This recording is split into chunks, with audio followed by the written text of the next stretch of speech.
বলছি আপনার নামে নকল টাকা চালান করার অভিযোগ আছে, কোথা থেকে নিয়ে এসেছিলেন টাকা আপনি?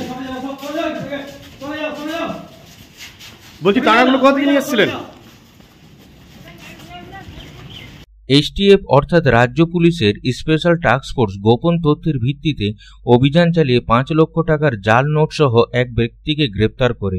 জাল নোট সহ গ্রেপ্তার ব্যক্তির নাম ফিরোজ আলম শেখ বলে জানা যায়। তিনি মালদহ জেলার কালিয়াচকের বাসিন্দা। শনিবার রাত্রে পানাগড়ে বিরুডিহা একটি হোটেলের কাছে ওই ব্যক্তি অন্য এক ব্যক্তির অপেক্ষা করছিলেন। তার হাতে একটি ব্যাগও ছিল। সেই সময় ফিরোজ আলম শেখকে জিজ্ঞাসাবাদ করে এসটিএফ। ব্যাগে তল্লাশি করে প্রায় 5 লক্ষ টাকার মূল্যে 500 টাকার নোট পাওয়া যায়, যে সবকটি নোটে জালি ছিল। পুলিশ ফিরোজ আলম শেখকে গ্রেপ্তার করে রবিবার দুর্গাপুর মহকুমা আদালতে পেশ করে, যেখানে তার জামিনের আবেদন নাকচ করে 8 দিনের পুলিশ রিমান্ডে পাঠানো হয়। এসটিএফের এই অভিযানে কাংসা থানাও সক্রিয় ভূমিকা পালন করে।